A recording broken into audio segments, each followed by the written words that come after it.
귀한 찬양 감사합니다. 마지막 마무리가 멋있습니다. 감사합니다. 예, 한 가지 광고 빠진 것은 12월 30일에 마지막 주일에 우리 정기 공동회 있습니다. 예, 우리 기억해 주시면 감사하겠습니다. 우리 하나님의 말씀 같이 보겠습니다. 로마서 14장, 오늘 14장을 쭉 살펴볼 건데요. 본문 전체를 보는데 앞에 한 3절만 저희가 오늘 성경 봉독 시간에 3절만 읽으면 될 것 같습니다. 로마서 14장 1절부터 3절까지, 로마서 14장 1절부터 3절까지.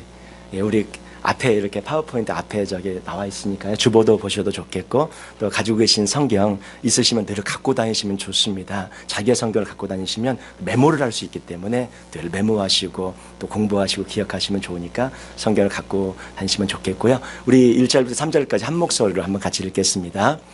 믿음이 연약한 자를 너희가 받되 그의 의견을 비판하지 말라.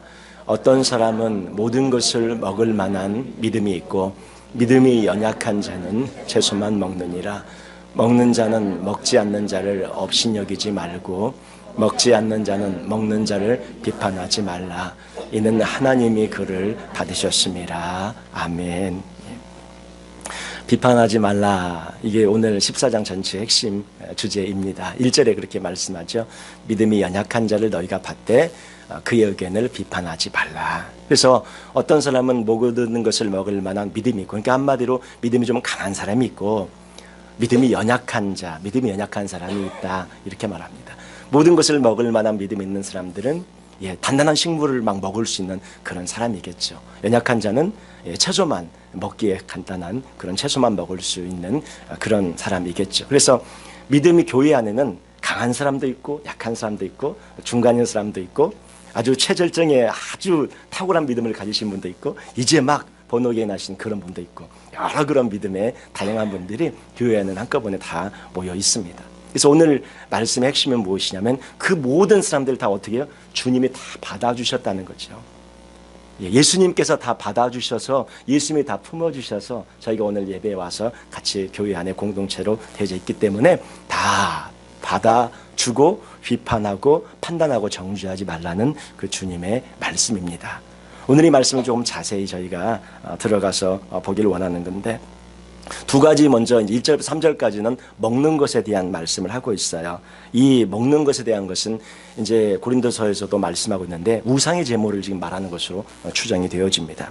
그 당시 이방 신전들 또 이방 신들이 많이 있었고 많이 섬기는 그런 문화였기 때문에 뭐 그리스 로마 신화 같은 거 보면 잘 아시죠. 우리 헬라 그런 어떤 철학의 헬라의 문화권 또 그리스 아테네 그런 문화권을 보면 많은 그런 신들이 다양하게 나옵니다. 뭐 제우스 신전, 아테네 신전, 무슨 여러 신전들이 나오고 그 신전들이 그 각 소아시아 지역마다 여러 지역마다 있는데 보통 이제 어떻게 하냐면 고기 같은 것이 신전에 먼저 바쳐져서 제물로 예배를 드리는데 먼저 한번 쓰여지고 그리고 나서 시장에 그런 고기들이 풀려져 나옵니다.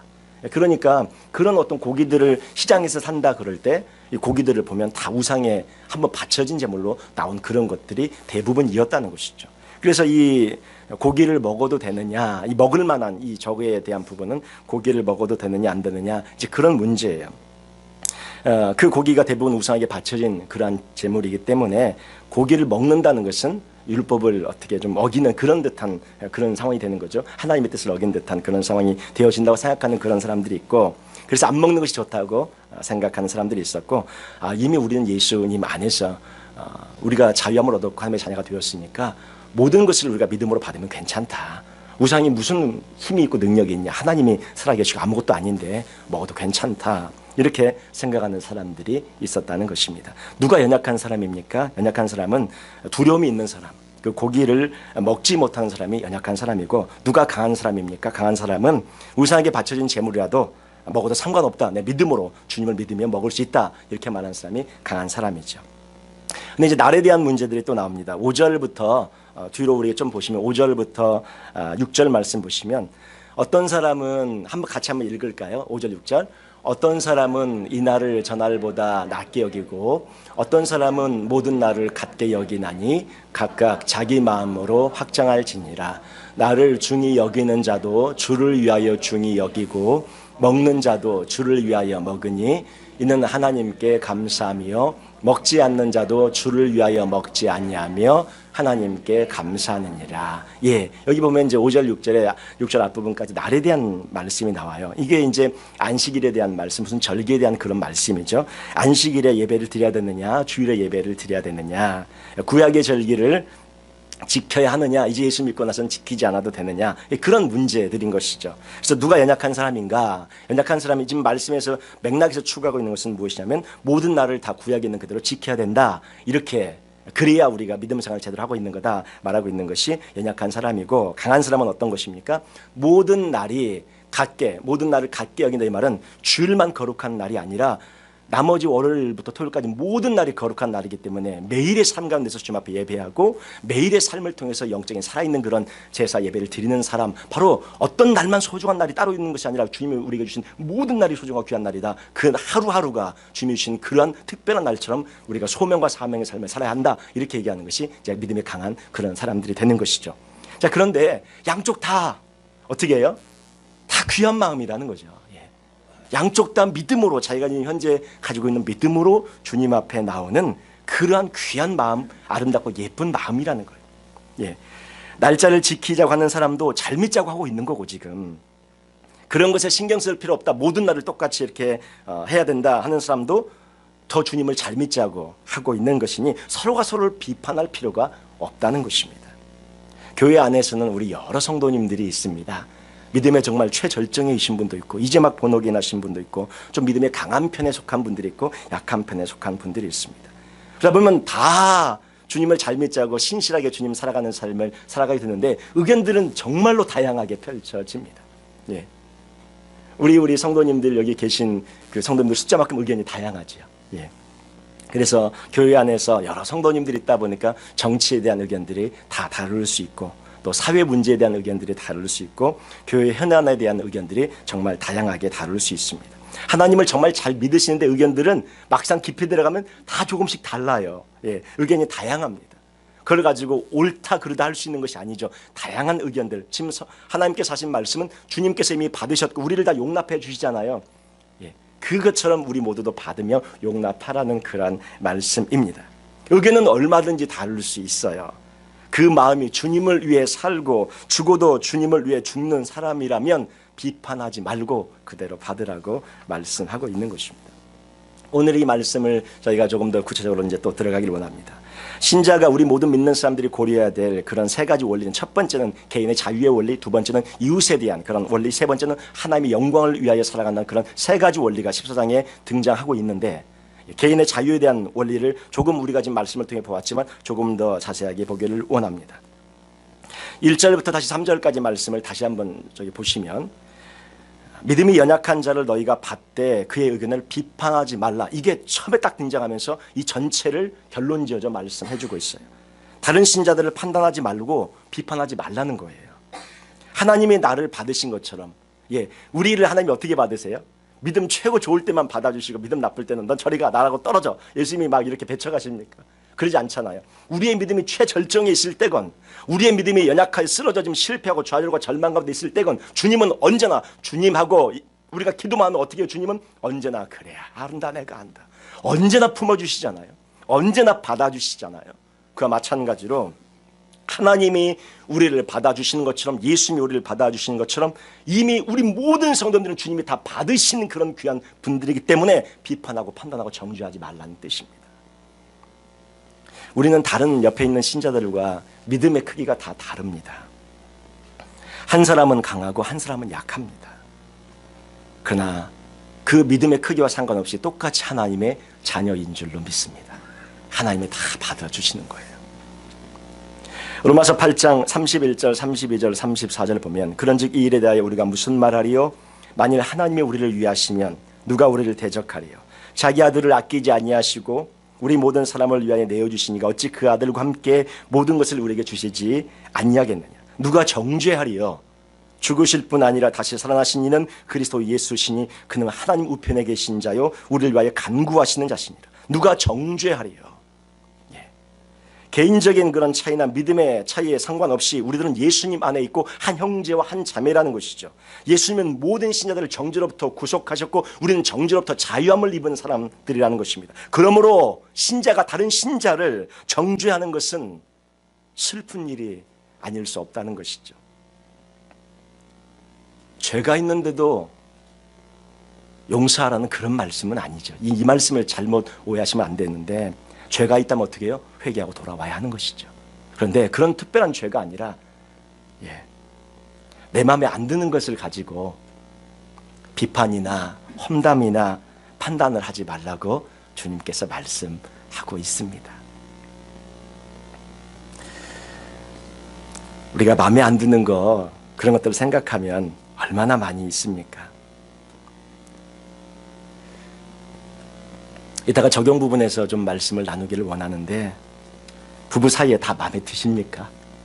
우리 여기 사랑하시는 모든 성도님들 한평생을 살고 계시는데 부부 사이에 마음에 다 드세요? 때로 마음에 안 드실 때 많이 있겠죠. 그런데도 어떻게 해요? 믿으면서 신뢰하면서 이렇게 나아가다 보면 하나님의 놀라운 그런 귀한 은혜의 역사를 가정 안에서 이루어 가게 되는 것 아니겠습니까? 나를 지키는 문제에 있어서 신자마다 차이가 있고 믿음에 따라 차이가 있습니다. 그것을 비판할 것이 아니라 그대로 인정하고 인식하고 받아들이라는 것이죠.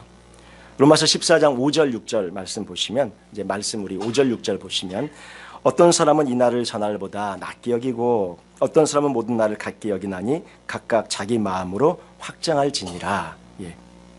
나를 중히 여기는 자도 주를 위하여 중히 여기고 먹는 자도 주를 위하여 먹으니 이는 하나님께 감사함이요 먹지 않는 자도 주를 위하여 먹지 아니하며 하나님께 감사하느니라. 이렇게 말씀하고 있어요. 서로 다르지만, 믿음이 강하고 약하고 다르지만 다 주를 위하여 믿고 또 주를 위하여 먹으며 주를 위하여 섬기며 나아간다는 것입니다. 그 마음만은 어떤 마음이에요? 진실한 마음이라는 것입니다.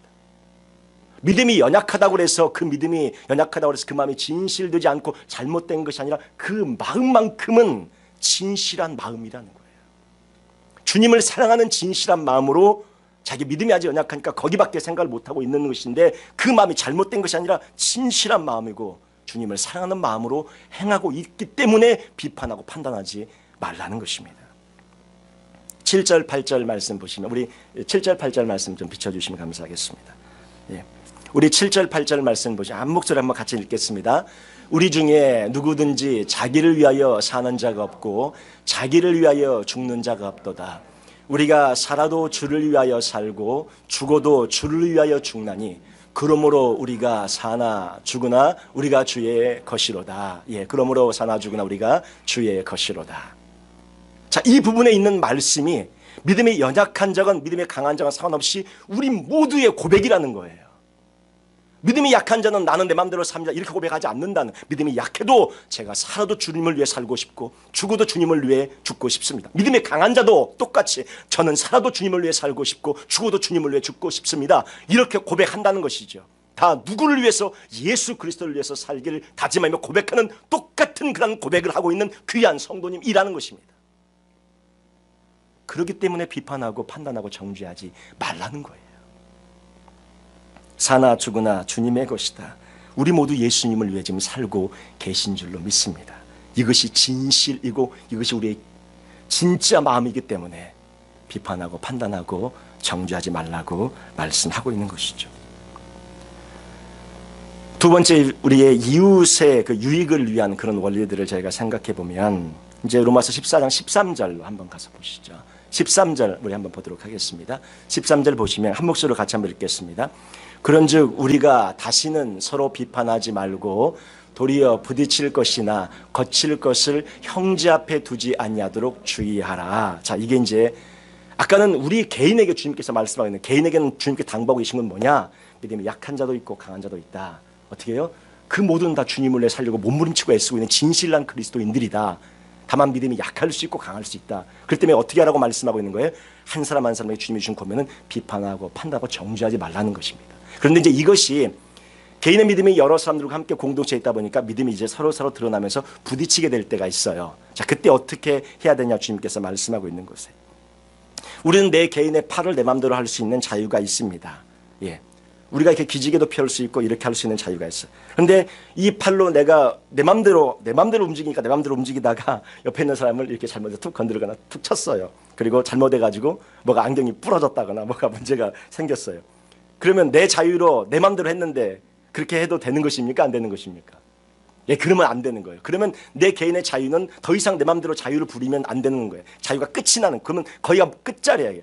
내 개인의 자유로 다른 사람에게 피해를 주거나 다른 사람을 어렵게 하거나 힘들게 하거나 아프게 하거나 다치게 하거나 그러면 안 된다는 것을 말씀하고 있는 것입니다.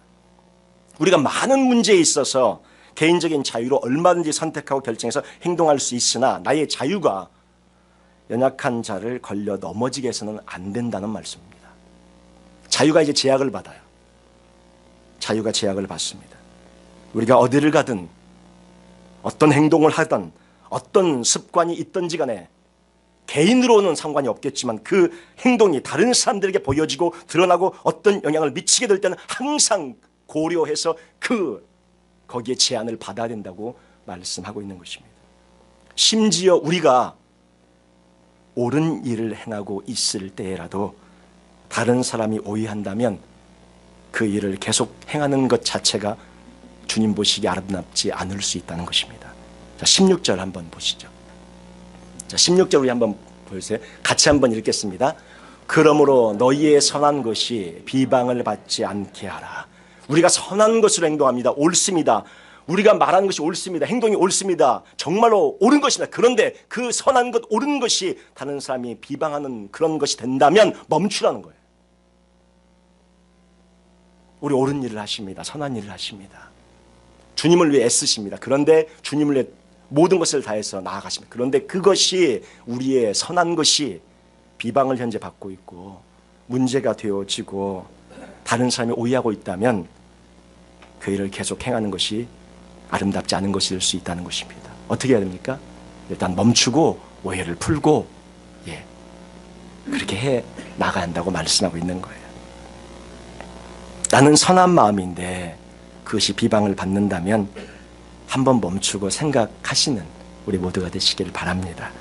비방을 받지 않도록 하셔야 된다고 주님이 말씀하고 있지 않습니까? 너희의 선한 것이, 이거는 주님이 너희가 선하지 않다는 걸 선하다고 주님께서 인정하셨어요. 너희의 마음이 선하고 너희의 행동이 선하고 너희의 모든 것이 진짜 진실하고 선하다고 주님이 이미 인정하셨어요. 그런데 선하다. 그런데 그 선한 것이 비방을 받으면 안 되니까 비방받지 않도록 하라는 말씀인 것입니다. 선한 것 자체가 문제가 아니라 선한 것조차도, 예쁜 마음조차도, 진심인 마음조차도 다른 사람에게 문제가 되어지고 비방을 받고 있다면 그것은 안 된다는 것입니다. 그래서 17절에 한 목소리 같이 한번 읽겠습니다. 하나님의 나라는 먹는 것과 마시는 것이 아니요 오직 성령 안에서 의와 평강과 희락이라. 18절도 보시면 이로써 그리스도를 섬기는 자는 하나님을 기쁘시게 하며 사람에게도 무엇을 받는 자요? 칭찬을 받느니라. 예수 그리스도를 섬기는 분들은 하나님에게서는 당연히 칭찬받는 것이고 사람에게도 칭찬을 받으며 나아갈 때 열매 역사가 있는 거예요. 하나님의 나라는 먹는 것이나 마시는 것으로 이루어진 것이 아니고 개인적인 자유나 즐거움이나 혹은 물질적인 것으로 이루어진 것이 아니고 의와 평강과 희락 안에서 살 때만이 하나님이 기뻐 받으시는 것이며 그럴 때 다른 사람에게도 인정받는 삶을 살게 된다고 말씀하고 있는 것입니다. 사람에게도 칭찬을 받아야 한다고 말씀하고 있어요. 자, 19절 우리 말씀 같이 한 목소리 읽겠습니다. 그러므로 우리가 화평의 일과 서로 덕을 세우는 일을 힘쓰나니. 우리의 자유가, 우리는 얼마든지 할 수 있는 자유가 있어요. 개인적인 자유가. 그런데 나의 자유가 연약한 성도들을 걸려 넘어지게 한다면 우리의 자유를 제한해야 된다는 것이죠. 화평하도록 서로 덕을 세우는 일에 나의 자유를 제한하고 그 일을 위해서 나의 자유를 묶어서 제한하는 그러한 하나님의 사람, 바로 그 사람의 믿음이 강한 사람이라는 것입니다. 예수님이 가지신 그 자유를, 생명의 자유를 주님께서 스스로 포기하셔서 십자가에 죽으심으로 우리가 살았잖아요. 우리는 얼마든지 할 수 있는 자유가 있지만, 예수님 얼마든지 하실 수 있는 자유가 있지만 십자가의 죽으심으로 우리를 살려내지 않았습니까? 우리가 이 땅에서 믿음 생활하면서 교회 안에서 가정 안에서 얼마든지 우리는 우리 마음대로 할 수 있는 자유가 있어요. 그런데 그 자유로 살리고 있습니까? 아니면 그 자유로 죽이고 있습니까? 내가 가진 자유로 내 옆에 있는 지체들을 살려내야 하는 것입니다. 예수님이 걸어가신 십자가의 길을, 그 길을 걸어가시는 우리 모두가 되시기를 주님의 이름으로 축원합니다. 세 번째는 주님께서 말씀하고 있는 우리가 고려해야 될 세 번째 원리는 하나님의 영광을 늘 생각하며 살아가라는 것입니다. 우리 22절 말씀 한번 같이 보시죠. 우리 22절, 우리 중간에 있는 말씀인데요. 22절 우리 한 목소리로 같이 한번 읽겠습니다. 내게 있는 믿음을 하나님 앞에서 스스로 가지고 있으라. 자기가 옳다는 바로 자기를 정죄하지 아니하는 자는 복이 있도다. 예, 중요한 말씀인데요. 우리가 옳은 일을 할 때, 선한 일을 할 때, 우리가 정말 주님 앞에 신실한 믿음의 길을 걸 때, 지금 우리 모두는 다 그 길을 걷고 계십니다. 믿음이 연약하건 강하건 특별하건 인지막했건 상관없이 다 주님을 위해 살고자 하는 그런 귀한 마음을 다 갖고 계시는 거예요. 근데 믿음이 다양하다 보니까 각각에 맞게 생각이 다르고 의견이 다르고 개인적인 그런 표현이 다른 거예요. 그것이 자체가 잘못된 것이 아니라 어떻게 주님이 다 받으셨기 때문에 받으라고 말씀하겠고, 나의 자유를 제한해서 다른 사람이 실족하지 않게 하라고 말씀하고 있고, 세 번째는 주님께서 말씀하고 있는 것이 무엇이냐면 내가 지금 행동하고 내가 말하고 있는 그것이 주님 앞에서 단 한 점도 부끄러움이 없이 주님 앞에 고백하며 얘기할 수 있는 것이 되어야 한다는 거예요. 근데 말을 하면서 행동할 때 하나님이 원하는 거는요, 아유 목사님 물론 이건데 제가 아는데 나는 그렇게 못해요. 그럼 되겠어요 안 되겠어요? 그럼 되는 거야 안 돼? 저 말씀에 지금 비춰봐서 되는 거야 안 되는 거예요? 내게 있는 믿음을 하나님 앞에서 스스로 가지고 있어야 하나님 앞에 믿음을 가지고 나오라는 것이죠. 그리고 자기가 옳다는 바로 그것이 자기를 정죄하지 않는 자가 복이 있다고 말하는 거예요. 하나님 앞에 옳다는 걸 갖고 가시는 거예요.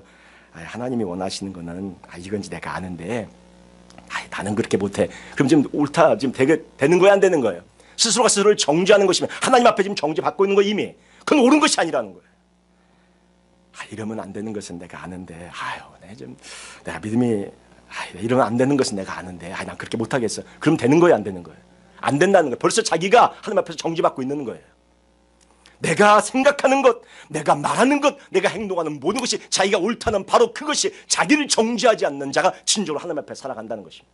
우리가 이제 어떤 말씀을 하든지 어떻게 해야 돼요? 이거 내가 옳지 않은 거 아는데 이런 말은 아예 하면 돼야 안 돼요? 안 돼요. 그거 자체가 이미 정죄고 이미 그거 자체가 문제가 있는 거예요. 하나님 보실 때에 이 말은 주님 앞에 해도 내가 부끄럽지 않다. 내가 이 행동은 주님 앞에 해도 내가 떳떳하게 할 수 있다. 단 한 점도 주 앞에 부끄럽지 않다고 고백할 수 있는 말, 행동, 그런 언행이 되어지면 주님께서 인정하시고 하나님의 영광을 위한 삶을 살게 되어진다는 것입니다. 23절 말씀 저기 밑에 세 번째 우리 23절 마지막 절에 있는 말씀 한번 같이 읽겠습니다. 의심하고 먹는 자는 정죄되었나니 이는 믿음을 따라 하지 아니하였기 때문이라. 믿음을 따라 것은 다 죄니라. 아주 어마어마한 말씀이 선포되고 있습니다. 믿음을 따라 하지 아니하는 모든 것은 죄라고 말씀하고 있습니다. 믿음으로 행하지 않는 전부가 죄입니다. 어마어마한 말씀이 지금 선포되어졌는데 세상에 이런 말씀이 있었나? 오늘 처음 들으시는 분도 계실 거고, 맞아 이 말씀이 있었던 것 같은데 어디였었는지 잘 모르는데 여기였구나 하신 분도 있을 거고. 믿음으로 행하지 않는 모든 것은 죄라고 주님께서 말씀합니다. 내가 지금 생각하는 것이 믿음의 행동입니다. 여기서 말하고 있는 믿음을 따라 여기 나오는 믿음이 도대체 무엇일까요? 로마서에서 계속적으로 강조하고 있는 6장, 7장, 8장을 거치면서 강조하는 그 믿음은 도대체 무엇입니까? 어떤 믿음입니까? 내가 그리스도와 함께 십자가에 못 박혔나니 그런데 이제 내가 산 것이 아니요 오직 내 안에 예수 그리스도께서 살아계신 그 믿음을 말씀하고 있는 거예요. 예수님이 내 안에 생각하고 있는 대로 행하지 아니하는 자, 그 믿음대로 살지 않는 자, 그것이 다 죄라고 말씀하고 있는 것입니다. 내가 지금 생각하는 것이 예수님이 내 안에서 생각하고 계신 생각이십니까?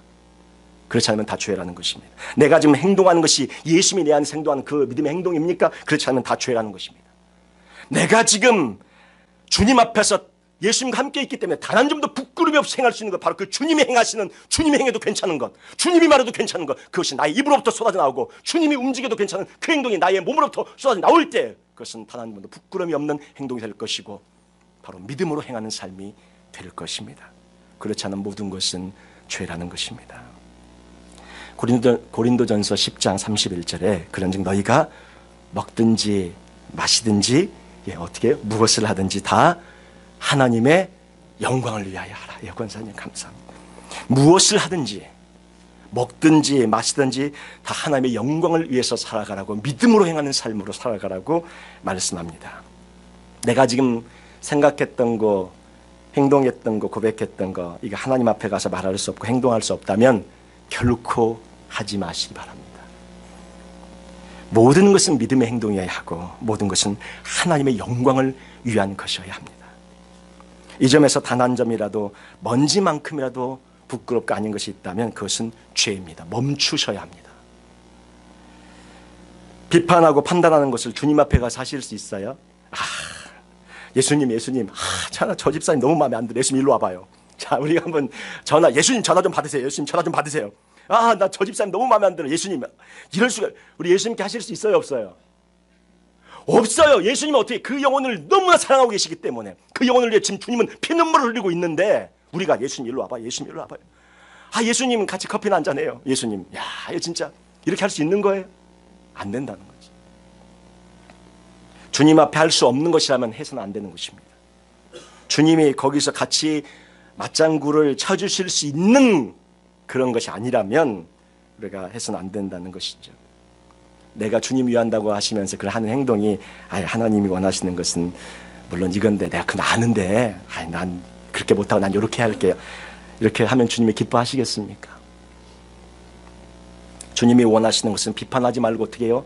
우리가 예수님이 걸어가신 것처럼 그 십자가의 길을 걷고 우리가 살아가는 것을 주님께서는 모든 것을 하나님의 영광을 위해서 살아가는 것을 주님께서는 원하시는 것을 오늘 저희가 말씀을 통해 생각하시면서 우리가 한 몇 가지 적용을 생각해 보도록 하겠습니다. 첫 번째 저희가 적용할 것은 무엇이냐면 비판하지 않는 것입니다. 비판하지 말자는 것입니다. 분열, 다툼, 비판은 하나님이 원하시는 것이 아니라는 것입니다. 로마서에서 앞부분에 어마어마한 말씀들을 쏟아내으시고 믿음에 대한 진리들, 나의 자아가 십자가에 못 박혀 죽어가는 그런 어마어마한 진리를 쏟아내면서 지금 9장부터 11장까지 모여서 이스라엘의 회복에 대한 말씀을 하시고 12장부터 뭐였습니까? 마지막 말씀들을 하면서 마지막 마무리로 나가는데 지난번까지 봤던 것은 예수 그리스도의 옷을 입으라는 거였죠. 그리고 이제 14장으로 들어가서 비판하지 말라는 말씀이 들어옵니다. 믿음으로 하나님 앞에 살아가는 사람은 저걸 할 수 있다 없다? 없다는 거예요. 로마서의 말씀 여기까지 온 사람은 비판하는 삶을 살아갈 수 없다는 것입니다. 그래서 우리는 어떻게 해야 됩니까? 항상 인정하고 긍정하고 칭찬하는 그런 말만 해야 될 줄로 믿습니다. 이렇게 말하셔야 합니다. 어떻게 해요? 우리 장로님들은 최고입니다. 한번 따라서 하십시다. 우리 장로님들은 최고입니다. 우리 권사님들은 최고입니다. 우리 안수 집사님들은 최고입니다. 우리 성도님들은 최고입니다. 우리 성가대 최고입니다. 우리 찬양팀 최고입니다. 우리 목사님도 최고입니다. 저도 한번 끼어갖고 한번 그렇게 고백하고 그렇게 선포할 때에 역사가 일어나는 거예요. 그런데 비판을 아까 거기다 비판을 해보세요. 그러면 어떻게 되겠습니까? 우리 신혼부부 때 그런 거 있잖아요. 우리 이제 아내가 남편을 위해서, 사랑하는 남편을 위해서 음식을 막 한다고 국을 끓이는데 딱 먹으면 어때요? 막 짜고 맵고 간도 안 맞고 그렇습니다. 그때 어떻게 합니까? 너무 맛있다 그러죠. 너무 맛있다고. 그러면서 한 사발 더 먹으라 그러면 어떻게 합니까? 배부르다고 괜찮다고. 그리고 안 먹지만 너무 맛있다고 막 그럽니다. 그러면 어떻게 아내는 너무 기뻐서 진짜 맛있는 음식을 만들어내는 그렇게 더 요리를 하게 되고 더 맛있게 결국은 맛있게 되어져요. 만들어져 갑니다. 근데 짜다고 하고 불평하면 어떻게 돼요? 그때부터 음식을 안 하게 됩니다. 안 하게 돼서 사 먹자 그러고 그냥 또 투구하자 그러고 진짜 음식을 못 하게 돼요. 칭찬하면 사람이 더 잘하게 될 줄로 믿습니다. 남편들도 칭찬을 하면 못을 하나 박아도 정말 잘 박았다 그러고 뭘 하나 시켜도 정말 잘했다 그러고 청소를 해도 막 엉망진창했는데 너무 당신이 깨끗하게 잘했다 그러면 어떻게 해요? 그 다음에 비들고 막 망치 들고 다닙니다. 어디 더 할 게 없냐고. 이게 이렇게 되어져요. 제가 이게 이제 우스갯소리인데요. 이제 이사해서 지금 제가 여름에 8월달에 이사를 하지 않았습니까? 근데 이제 불난 데가 너무 한 20년 된 것 같아요. 그래갖고 낡아가지고 처음에는 뭐 산다는 생각도 못하고 그걸 무식하게 닦았어요. 그냥 한 줄 불난 데 막 쫙 있는 걸 한 줄 한 줄을 막 열심히 깨끗하게 닦느라고 막 기름때가 져는 걸 너무너무 닦았습니다. 닦고 나서 보니까는 이거 얼마 안 하는 거예요. 그냥 사서 끼우면 되는 거를 너무 열심히 닦은 거예요. 너무 억울하기도 하고 너무 속상하기도 하고 근데 지금 또 새 것이 오니까 사서 가격은 얼마 안 하니까 사다 놨는데 막상 이제 아내가 이제 저게 이걸 좀 이제 애들 방에 있는 걸 좀 바꿔 달라고 딱 사다 놨어요. 갖다 놨는데 그래 조금만 좀 쓰다가 이제 바꾸자. 왜 너무 열심히 닦았기 때문에, 너무 애를 써서 닦았기 때문에 그냥 바꾸면 억울한 거예요. 좀 이따 바꾸자. 그러고 났는데 한 5개월, 지금까지 5개월이 돼 가도록, 예, 제가 지금 잊어버리고 안 바꾸고 못 바꾸고 있는 거예요. 아내가 그걸 어디다 갖다 냐면 문 쪽에다 딱 갖다 놨습니다. 문 열고 닫을 때마다 볼 수 있게. 그래가지고 근데 5개월이 지나도록 아직까지 믿어주고 아무 말을 안 해요. 그리고 이거 언제 시간 되면 언제든지 시간 되면 해달라고 분명히 믿고 있으니까, 아마 제가 이런 말까지 했으니까 아마 오늘 내로 이번 주 내로는 제가 지금 바꿀 줄로 믿습니다. 이렇게 믿어주면, 예, 그거를 5개월간 한번 그냥 매일 저렇게 비판을 했다고 생각해 보세요. 근데 아무 말을 안 하고 5개월간을 기다려주는 거예요. 당신 시간 될 때 언제든지 바꿔달라고. 예, 하나님의 역사가 일어나는 줄로 믿습니다. 예. 제가 학교에서 이제 여기 근처에 이제 신학교가 있는데 거기서 이제 한두 과목 강의를 할 때가 있는데, 이제 설교학 과목을 이제 도와줄 때가 있었습니다. 근데 학교에서 학생들이 이제 설교학을 굉장히 두려워합니다. 설교를 직접 해야 되니까, 그건 중간고사가 설교를 직접 해야 되고 기말고사가 설교를 직접 해야 되니까 굉장히 두려워합니다. 그리고 이제 그 평가를 학생들이 다 평가 그 표를 받아가지고 평가를 해요. 한 10개, 20개 항목들이 있어요. 그러면 준비, 뭐 이게 열정, 뭐 정말로 잘 해석이 됐는가, 관찰이 됐는가, 뭐 항목들이 한 20여 가지 굉장히 많아요. 다 평가를 하고 나면 이제 긴장해가지고 어떤 말이 들려질지 막 두려워 벌벌 떱니다. 근데 저는 그 수많은 평가들 중에 딱 한 명 한 명이 그렇게 합니다. 이제 설교를 하나씩 했어요. 한 10명이 이제 앉아서 이제 그 피드백을 주는데, 피드백을 할 때 가장 그 학생이 잘했던 3가지를 피드백을 주라고 합니다. 반드시 잘한 거 3가지는 있거든요. 예. 학생들이 서로 그것을 말해줘요. 그러니까 이 설교 시간이 용기를 얻는 시간이 되는 거예요. 막 위로를 얻는 시간이 되는 거예요. 완전히 막 깨지고 박살날 걸 생각을 했다가 그 시간에 그래도 3가지 뭔가 칭찬 들으니까 막 힘이 나고 용기를 얻어서 이렇게 한 1년 이렇게 지나가면 나중에는 설교를 정말 잘하는 그런 하나님의 사람들로 세워져 나아가게 되는 것을 보게 되어집니다. 어제 그제도 연석회의 때 우리 한 집사님이 또 그런 말씀 해주시더라고요. 저도 사실 설교 잘 못하는 거 제가 압니다. 그런데 위로해 주시려고 그랬는지 어머니가 밥을 외식하는 거, 이렇게 어떨 때 외부 강사님들 오시면 외식하는 거 아니냐, 그럴 때는 정말 맛있고 설교가 좋은데 맨날 외식하는 것만 먹다가 건강 상하지 않냐고. 그런데 어머니가 지어주는 밥하고 김치하고 국하고 밖에 없는데 밥 지어주는 거, 그거 매일 먹는 거 똑같은 거 비슷한 건데 그거 먹으면 정말 건강하고 그거 먹으면 우리가 잘 자라지 않냐고 제가 그런 말씀을 해주셨는데 너무너무 감사합니다. 저도 칭찬해 주시면 더 잘할 줄로 믿습니다. 저도 이렇게 칭찬해 주시면, 예. 오카는 목사님, 이건 알려지지 않은 사실인데요. 이게 이제 직근을 통해서 아시는 그런 분을 통해서 들려진 그런 말씀인데, 처음에 목사님이 교회를 이제 세우시면서 부흥에 나갈 때 한 1000명 정도 되었을 때에 설교 못한다고 3분의 1이 300명이 떠났습니다. 아마 모르셨을 거예요. 이런 일이 있었습니다. 근데 알려지지 않은 이야기입니다. 300명이 떠나갔어요. 오카는 목사님께 뭐라고 했냐면 설교를 그렇게 못한다고, 예, 설교 제대로 좀 하라고. 예, 그 말씀을 듣고 제가 얼마나 위로가 되든지, 예, 하나님의 그런 위대한 사람도, 예, 그런 일이 있었다는 걸 생각해 보면, 저에 대한 얘기를 또 막 말씀을 나누면서 했는데, 우리 교회는 이제 누구를 보시든지 누구를 대하든지 간에 항상 칭찬과 격려와 위로가 넘치시길 바랍니다. 못할수록 칭찬하는 거예요. 그리고 잘하면 더 칭찬해 주시는 것입니다. 그러한 비판하지 마시고 항상 칭찬과 위로와 격려가 있기를 바랍니다. 그리고 두 번째, 저희가 이 말씀을 통해 적용해 볼 수 있는 것은, 지난날에 우리들 보면 여러 가지, 사실 우리 얼마나 허물이 많습니까? 그냥 허물도 많이 있고 실수도 많이 하고 잘못도 많이 해요. 그리고 지나가는 그런 일들이 많이 있었을 것입니다. 그런데 그 허물과 죄를 생각나면서 주님 앞에 가서 기도하고 자기만 용서받았다고 하나님 앞에 용서해 주셨으니까 나 용서받았습니다. 그리고 끝나버리고 상대방에게 가서 어떻게 해요? 화해를 하거나 그런 어떤 회복의 시간을 갖지 않으면 안 된다는 거예요. 그 당사자에게 가서 화해를 하고 사과를 하고 그리고 당사자로부터 용서를 받을 때 진정한 회복의 역사가 이루어지게 됩니다. 우리 밀양에서 그 영화, 유명한 영화 아닙니까? 밀양. 예, 그 영화 아시잖아요. 아들을 유괴해서 죽인 그 유괴범을 그 엄마가 용서하지 못해서 너무나 힘들게 살다가 교회 가서 하나님의 은혜를 받고 드디어 용서할 수 있는 힘과 용기를 얻어서 유치장에 찾아갔어요. 용서하려고 갔더니 그 유치장에 있는 그 유괴범이, 그 범인이 뭐라고 그래요? 아들을 죽여놓고는 행복해하면서 자기는 이미 하나님 앞에 용서를 받았다는 거예요. 그리고 기뻐하고 있는 거예요. 실제로 그 용서를 구해야 될 그 사람이 아이 엄마가 앞에 있는데 그 엄마에게는 용서를 구하지 않고 자기는 이미 용서를 다 받았으니까 당시에 용서를 받지 않아도 괜찮다고 그렇게 하는 모습을 보면서 절규하잖아요. 정말 누가 누구에게 용서를 해야 되는지. 우리가 이런 실수를 하고 있지는 않은지요. 하나님께서 용서해 주셨으니까 끝났어. 난 너에게 사과할 필요 없고 난 너에게 미안하다 말할 필요 없어. 이러고 지나간 일들이 얼마나 많이 있습니까? 상대방에게 잘못을 한 것을 하나님에게 기도해서 용서해달라고 합니다. 귀한 것입니다. 용서 받으셨으면 반드시 상대방에게 가서도 용서를 구하시길 바랍니다. 그렇게 되어질 때 진정한 용서가, 회복의 역사가 이루어지는 거예요. 세 번째 적용을 저희가 생각해 보면, 비판받을 때 그것을 이기는 방법은, 저걸 이제 저희들이 막 우리가 비판을 많이 받게 됩니다. 비판을 받게 되는데 어떻게 하면 이길 수 있는가? 그 비판하고 있는 상대방을 위해서 기도하십니까? 그 상대방을 위해서 축복하십니까? 나를 힘들게 하고 있는 사람들을 위해서 축복하시면 비판이, 그런 마음이, 슬프고 아픈 마음이 사라집니다. 기도하시면 회복이 되어집니다. 마음속에 지금 싫어하시는 그런 사람을 위해서 기도하고 계시니 묻고 싶습니다.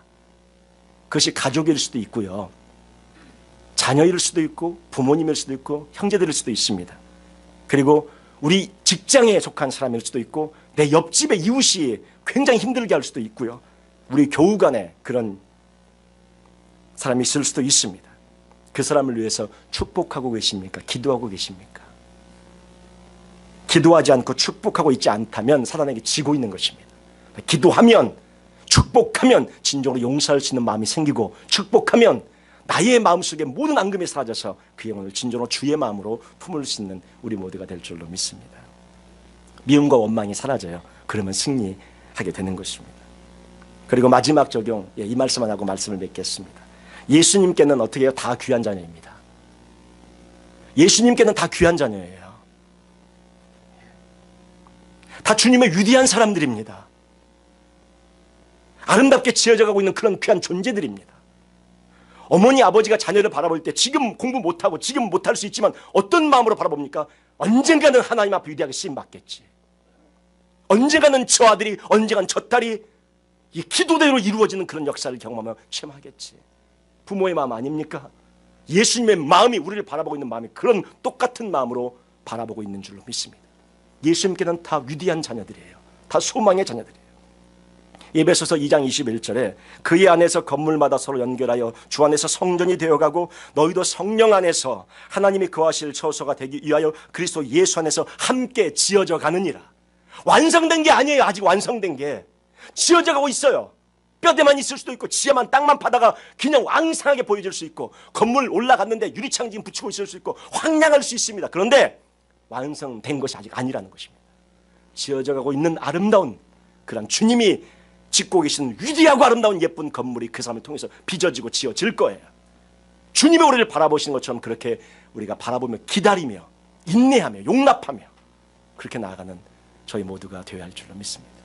여러분, 에이브라함 링컨 잘 아시잖아요.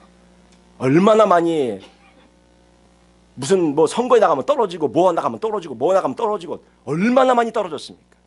그 실패와 절망과 그 좌절의 순간에 수없는 사람들이 그를 멸시하고 조롱해서, 심지어는 원숭이가 왔다고 원숭이 구경하러 가자고, 링컨 모양이 좀 이렇게 고릴라처럼 생겼잖아요. 우리 고릴라 구경하러 가자고, 그것까지 얼마나 조롱을 했어요. 그런 절망과 좌절의 날에 다른 사람들은 그를 비난하고 멸시하고 그랬는지 모르지만, 우리 주님은, 하나님은 실패한 그날 밤에 다른 사람은 너는 그것밖에 안 돼, 너는 할 수 없어, 너는 구제불능해, 너는 소망이 없어 멸시하는 그날 밤에 주님은 그 에이브라함 링컨을 찾아가서 그 에이브라함 링컨을 바라보시면서 너는 미 합중국의 제16대 대통령이 될 거야. 너는 노예 해방을 하는 그 날을 맞이하게 될 거야. 하나님이 바라보고 계신 그 눈은 다른 사람들은 다 멸시와 조롱의 순간에 가장 위대한 대통령이 되는 그 순간을 바라보고 계시고, 노예방을 하고 있는 그 순간을 바라보고 계시며, 주님은 에이브라함 링컨에게 소망을 가지라고 말씀하는, 너는 나의 위대한 아들이다. 주님 말씀하고 계십니다. 오늘 여기 계신 모든 분들에게 주님은 말씀하고 계실 줄 믿습니다. 하나님의 위대한 딸들이고 하나님의 위대한 아들인 줄로 믿습니다. 지금의 모습으로 절망하지 마십시오. 지금의 모습으로 낙심하지 마십시오. 하나님은 우리에게 가장 최절정의 그 아름다운 모습을 바라보면서 우리를 주님께서는 사랑으로 품고 용납하고 계신 줄 믿습니다. 그런 우리 모두가 되시기를 주님의 이름으로 축원합니다. 기도하겠습니다. 하나님, 은혜를 감사합니다. 저희들 비판하지 않고 용납하며 하나님의 영광을 위해 살아가는 저희 모두 되게 하여 주시옵소서. 아버지 앞에 모든 것을 맡겨드리오며 예수님의 이름으로 기도하옵나이다. 아멘.